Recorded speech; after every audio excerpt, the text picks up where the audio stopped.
Live from the studio of his parents' basement, the Have You Seen It podcast. Hello and welcome back to the Have You Seen It podcast. My name is Mason Knight. Sitting across me is the one and only Cash Kraus. But before we begin, if you guys can please be sure to smash that like button, preferably a 6 to 12 illegal elbow. Yeah, Drop it of course. right on that old like button. If you're not drawing blood from that keyboard, you ain't doing it You're hard not enough. doing it right. You're And not smashing it. despite contrary belief, you can have your keyboard bleed. It does bleed. It is a living organism. Comment below and Chuck Norris once subscribe. told me, if you can elbow anything hard enough, it will bleed. Yes, of course. So and you must take the word of Chuck. He wasn't laughing when he said it. No, he wasn't. The man doesn't laugh, so just kills. Man, Cash, what are we here to review today? This is amazing. It's not the week it came out. No, it's not. One week post, but man, this is a movie that we were very excited for. There's too much shit coming out now. Yes. Now that summer's coming, films are going to be released every week. Next week is Doctor Strange and the Multiverse of Madness. Wild. Yeah. Wild. And it gets busier and busier from there. But we had to come back because I was super excited for it. I think we both were pretty excited for it. Oh, for sure. Yeah. I love Nicolas Cage. I love him. A friend of the show. He's one person that can make bad movies, and I love him. I mean, because there's always something to gain from a Nicolas Cage film. I mean, the shittiest film, there's always something to gain. But this one just so happens to not be so shitty. It's The Unbearable Way of Massive Talent, of course, starring Nicolas Cage as Nicolas Cage. Cage. Yes. Yeah. Directed by Tom Gormican and written by the same guy, and I have to give it to him, man. This guy knows his Nicolas Cage, and thank God, does. because I was excited for this film, but a little worried also. Yeah. You know, Well, I I think wanted a it lot to of be people good. were. Yeah. Yeah. Because, I mean, the concept behind it is, like, you got to do it right. It's 'Cause hit if and miss. you Oh, don't, my yeah, God, it could yeah. be a disaster. Yeah, and it's Nicolas Cage, who is 50-50, you know. He's always giving it 100%. Of course. But it's 50-50 where it's going to pay off. As he says multiple times, he is a thespian. So Yes, of course. But yeah, he just, it was written, I thought, really well, and it just happened to all work out in my mind in the best way possible, the best way they could have done it. Yeah. But, Well, yeah. and they did a good job with the trailer, too, like, clearly showing that this film was supposed to be a spoof, like, over-the-top comedy, which I'm okay with, as long as you market it right. Like, I was all in on it, so I knew exactly what to expect going into this film. Yeah, I thought I was pleasantly surprised though. I was super excited about it, but I wasn't sure I was going to write it. But was really pleasantly surprised. I knew Nicolas Cage was going to be playing a fictional version of himself, but this is a very personal fictional version of Nicolas Cage. Yeah. Like it dives deep into what he is. Like he is a crazy cinephile who loves insane movies and can talk about them for a very long time. You know, he went to a Nicolas Cage festival and sat and watched his own films for like 18 hours, and then he got up and talked for like 4 hours. I mean, the guy is absolutely. I was just surprised by like how accurate this was of himself. You know, that is why I have to assume is why he chose to do this, because I know he did not want to do this film, and he didn't want to play a character of himself, but. I guess the writer and director wrote him a really nice letter when he sent him the script, and that convinced him to do it. Wow. And I'm glad he did, because this definitely seems very personal for Nicolas Cage. For sure. And there were some really hilarious moments in this film. My favorite scene was the LSD scene. LSD scene was really good. He was like, I know something to work with the script. He's like, what? LSD. And he was like, fuck it, I'll do it. And then so they're like tripping out on acid. It was so funny. And it was so stupid too, because like, you know, Tiffany Haddish is like a CIA agent, and she's literally texting him. It's like no CIA agent would literally text someone. Well, no CIA agent would. You have the girl would put Nicolas Cage in fucking risk. Like that. But yeah, if you if you don't know the story, Nicolas Cage, he's down and out. There's a cameo by David Gordon Green in this where he's trying to get a role from him. And originally that was supposed to be Quentin Tarantino, and he was going to run down Quentin Tarantino to try to get the role. Why? Why did that not happen? I'm sure Quentin Tarantino is probably pretty busy. Yeah, and he was probably like, I don't want to do this. He is an actor. I mean, he's been in a bunch of things, and he's willing to do stupid stuff. He was in a Muppets movie, but I don't know. Yeah, he's pretty busy. Yeah. But anyways, so he's down and out. He doesn't get this role that's supposed to be a big game changer. It's literally, like I said, it's a fictional version, but it is Nicolas Cage at one point in his career, when he was only doing shitty movies, the IRS films. So he, again, pretty realistic in that version of him. But he's down and out. He doesn't get this film by David Gordon Green, and a very rich man paid by a wonderful Pedro Pascal, man. He is so good. He did crush it. The comedic scenes in this, he's totally fangirling in this with Nicolas Cage, and it is hilarious. He's amazing. I love Pedro Pascal, man. He's fucking awesome. I also love him in The Mandalorian as well. Yeah, you definitely don't get much of him, but the facial expressions say it all. And the voice is very good. Yeah. But yeah, so he's a super fan. I don't even know. I never got really where they live. It was Was it Colombia, Italy? At one point, they talk about doing business with Italians. Spain? God, why am I? Yeah, it was somewhere in Spain. Maybe Spain. Okay. Yeah. So this super fan pays his agent, Nicolas Cage's agent, $1 million to come for his birthday party for a weekend. Yeah. He gets to hang out. It's a sweet fucking villa. It's super awesome. Everything paid for. I mean, all inclusive, and you're getting $1 million on top of it. I'd say it's a pretty good deal. But Nicolas Cage is so mad at this point that he's quitting acting, and this is his last and final gig, which is like, it's $1 million, but it's not going to be like enough to retire for Nicolas Cage. Well, he's got a lot of debts. $600,000 he owed that hotel, so that's rough. Yeah, and I loved that whole story. I loved the arc and everything of getting him there.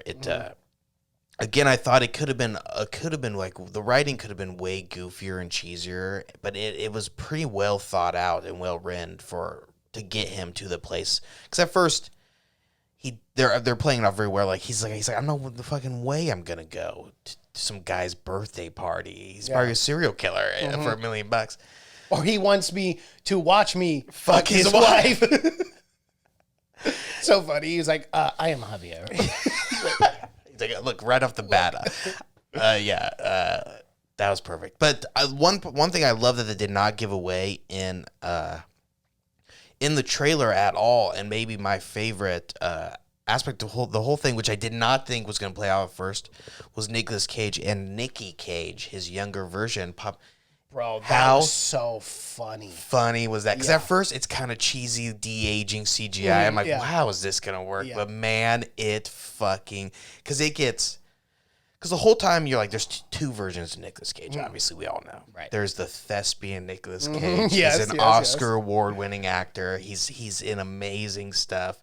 Pig, Leaving Las Vegas. Mandy, my favorite film of all time. All these great things. And then there is wild man Nicolas Cage who does absolutely insane shit. Just Wally World. He does Wally World. He does Con Air. Yep. He does all these crazy things.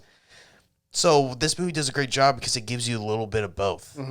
But two very different versions where you get this young, de-aged Nicky Cage who is this... It's him starting out. It's the Nicolas Cage that does a front flip when he comes out on Letterman and he scares everyone. And we're like, what the fuck is happening? He's doing karate and shit in the street. Yeah. He's a crazy guy. But he's like this alter ego of Nicolas Cage, and he's the part of him that wants, and this part was so real too, he wants him to be a big blockbuster star. Big movie star. But Nick Cage wants to be this indie kind of character-driven, like we've seen with Pig and all these things that he's done before. But the Nicky Cage is full on fucking literally, I'm not kidding, insane. But it only gets funnier over time with Nicky Cage. I will say my favorite fucking scene is when he kisses himself. I was He's crying. like, he goes, stand up, kisser. He goes, Nicolas Cage is a great, he goes, tell him Nicolas Cage is a great smoocher. And then he runs off. Dude, I love the right before that when he's like, I'm Nick. Nicolas Cage. I was like, oh my God. You go stand up and they just start making out with each other. It's you tell them Nick Cage is a great smoocher. Dying. The audience, my audience was dying too. And then at one point they get into a fight as well. He punches him in the face. I was laughing out loud in the theater. So I went with Devin. Yeah. I don't think Devin laughed a single time in this film. Oh no. my! I don't think God. he. Which I'll talk to him, but I don't think he liked it because I was like, "How'd you like it?" He was like, "I don't know. It was just kind of over the top, goofy." I was like, "I really enjoyed it." Yeah, I thought for how goofy it was, it could have been much, much worse, man. But I thought, oh yeah. I mean, it was grounded in this where it's like Nicolas Cage gave a very grounded performance. Like he wasn't bouncing off the walls, hamming it up. Like he was and there was a ton of nods to Nicolas Cage films as well. Throughout the entire some thing, more obvious than others, but some very little nods, like when he's at the pool on the first day and he's drinking himself to death. It's like a nod to Leaving Las Vegas, you know, when he comes by and he dives into the pool as well, just like in Leaving Las Vegas, right down to the bottom with the beer. It's exactly out of Leaving Las Vegas. It's perfect, dude. I love when Javi, when Nicolas Cage is like, okay, well, it's impossible to pick one film as your favorite film. Let's do your top 3. And so they're going through, and he goes, Face Off, number 1. That's such a great scene too, because this movie is a great fucking bromance, dude. For sure.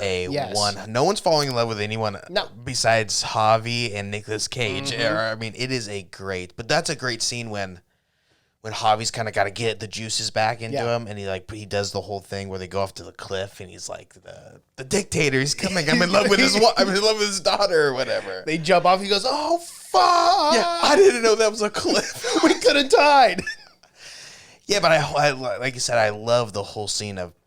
And that's kind of what spurs it on as it goes in. But it does, I mean, like I said, the writer knew Nicolas Cage because it goes into his love of film throughout the entire thing. And I like that a lot, too, because you felt that was very real. And I loved the Paddington 2 joke throughout the film. What's your third favorite film? It's actually interestingly enough, because like I remember that when that film came out, it was at 100% with like over 300 reviews. Paddington on I think it might be, but I know Paddington 1 I think was 100% too. Those films are very good. Of course, I didn't cry throughout the entire thing, but very funny too. I haven't seen them, but I've heard they're really good. But isn't it about a teddy bear or something like that? No, he's a real bear. Oh, he is a real bear? Oh, okay. Yeah, I think Paddington is a toy. But the movie is based off the toy. Oh, okay. But he's a real bear. He comes from the Amazon, I think. Oh, cool. Yeah. He could talk, though. What? Oh, do all bears from the Amazon talk? It's not clear in the movie. Not clear. It's not clear. Trust me, I wondered the same thing. Yeah. But he does have an aunt that raised him. She talks as well. Oh, really? And they love marmalade. So that's pretty awesome. adorable. That's cute. Yeah. Anyways, that's a little teaser for our Paddington 2 review. Yes, it will be coming soon. Very soon. But this movie starts out with probably my favorite bad Nick Cage film, and it's a girl watching Con Air right at the start. And pretty much when I saw that, I was like, okay, this film fucking gets it. Yeah. It gets it. We will have to do a review of Con Air. It is the for sure. dumbest. We could do one for a hilariosity review. It would be fun. It would be fun to review a bad Nicolas Cage film every time we do a good one.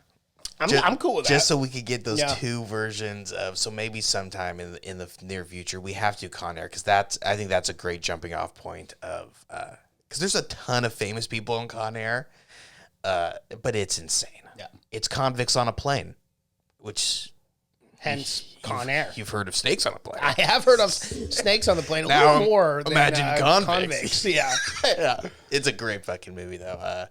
We'll have to do that, but yeah. Paddington 2, and they keep bringing up the Cabinet of Dr. Caligari, which is a 1920s expressionist silent film. Never seen it, I gotta be honest. And there's a whole great side plot with Nicolas Cage and his family, a fictional daughter, and him kind of forcing all of his favorite things on her in his weird films, like the Cabinet of Dr. Caligari, which is right.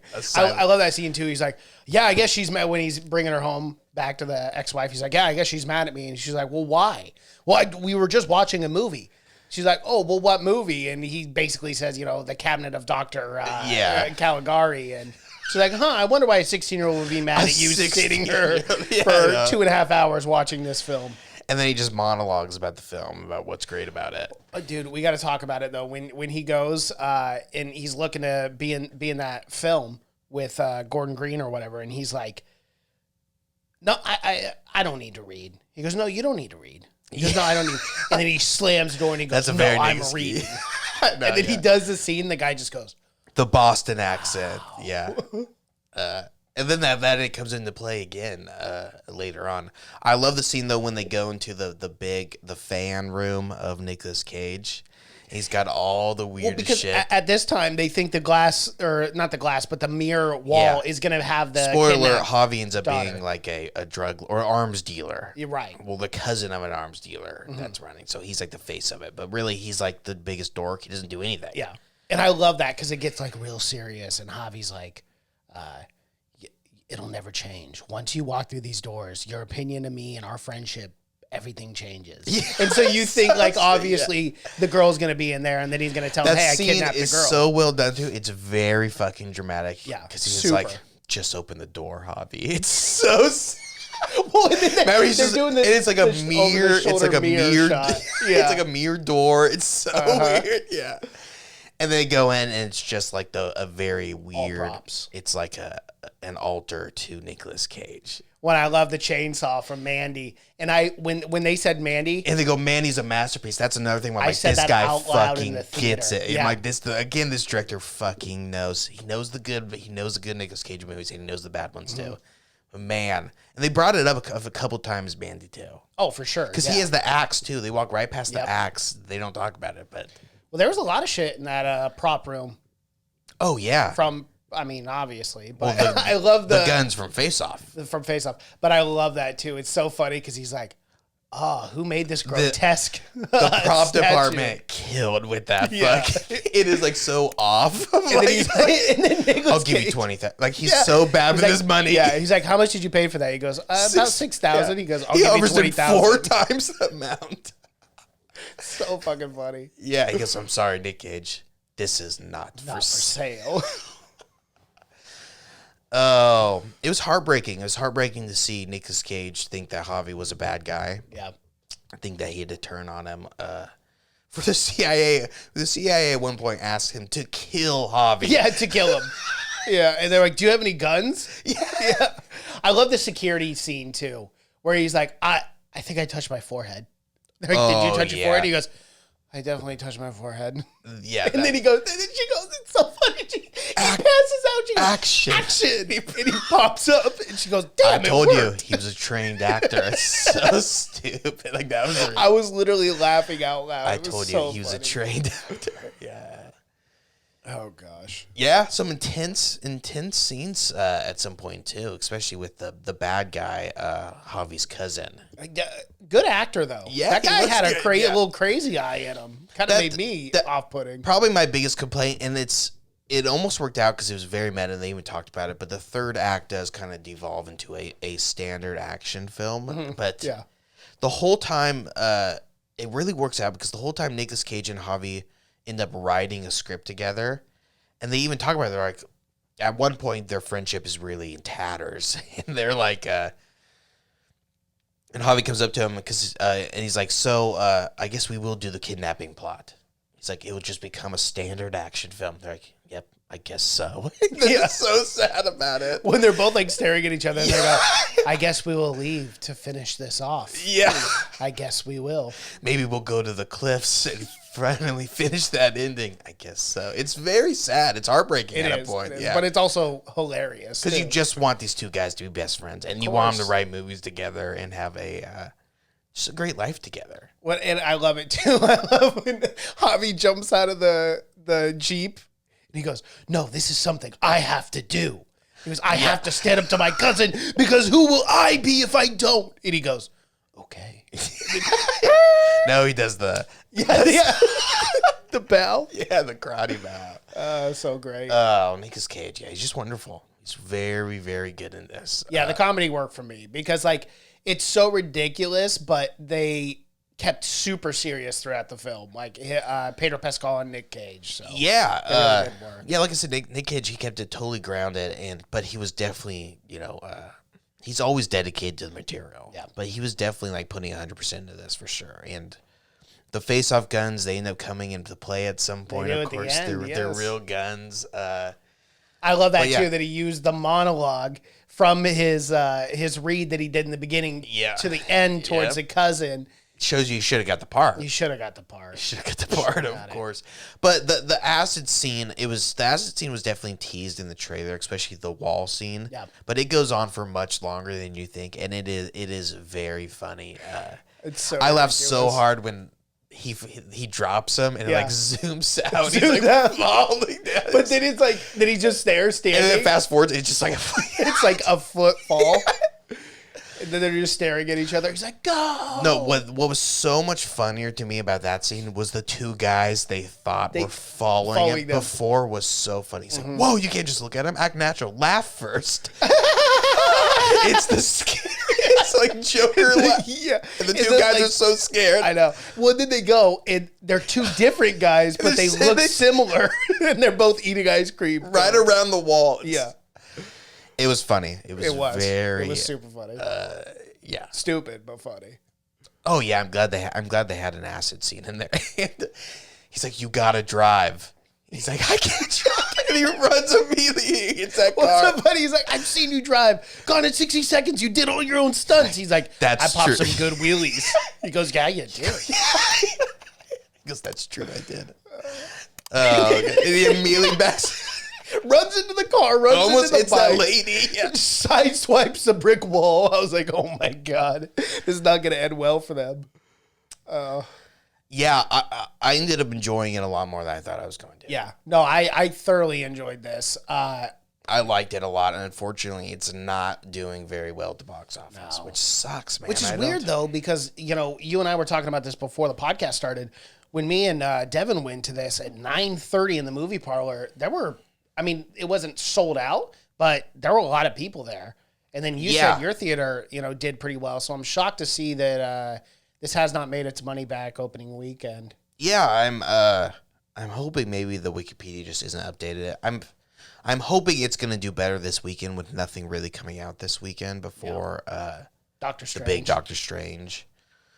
But yeah, there was that cartoon movie, The Bad Guys, that came out this last weekend or whatever, that ended up crushing at the box office, taking money from Everything. which is the worst possible scenario for the box office, because it just shows that cartoons are still the thing that hits all the time. Yep. Kids movies. So that sucks, because this movie is it's really good. Nicolas Cage, he's having the comeback that everyone wanted. He's doing great. Well, yeah, Pig was phenomenal. I mean, he had Mandy in 2018, and now the massive weight of Unbearable Talent. I think now that he has Or the kind of unbearable weight paid of off massive a talent. lot of those debts, Yeah. he's good with the IRS at this point. He's starting to do like movies that he wants to do again, and not just movies that are going to pay him. But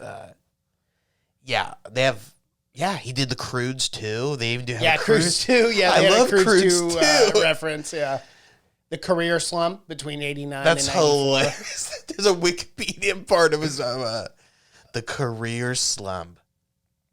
What this movie does so well is that, regardless of what you think of Nicolas Cage, because everyone has mixed feelings of Nicolas Cage, it's very controversial. You either love or hate him. But this movie does a good job of showing whether you love or hate him. He is a huge fucking culture icon. Yeah, I don't really know how you could hate Nicolas Cage. Because some of his performances are very over the top. They're not for everyone. He makes career choices, or he makes acting choices, and he sticks through with them. That's his big thing. And he comes to every film doing something different too. I'm trying to find his filmography. Here it is. I want to see if he's doing anything after this. Let's see. Oh, wow. He's got a long list in 2022. The Retirement Plan, The Old Way, Butcher's Crossing, and then 2023, Renfield and Count Dracula. That's gonna be. God, that's either Either going to be great or abysmal. I can only imagine. Wow. I can only imagine Nicolas Cage doing a very over-the-top Transylvania accent. Oh, it's going to be great. It's a dark fantasy horror comedy film directed by Chris McKay. Well, listen to this plot. Count Dracula's lackey, Renfield, finds a new lease on life when he falls... Oh, so he's not even starring in it. Renfield is like Dracula's assistant or whatever. Yeah. So that could be a great part. Yeah, if it's funny, I'm going to guess it's kind of a comedy. Huh. Butcher's Crossing, though. That could be good. Yeah. Let's see what that is. Ooh, American Western drama. Gabe based on the book, yeah. Like I said, I'm willing to see any Nicolas Cage film. Yeah. He's in two Westerns back to back. The Old Way is a Western, too. Oh. We're getting a Nicolas Cage Western kick now. We're so lucky. We are. What a time to be alive, folks. What a time to be alive. Yeah, man. He's done some great films. I mean, he's done some great films lately, too. Yeah.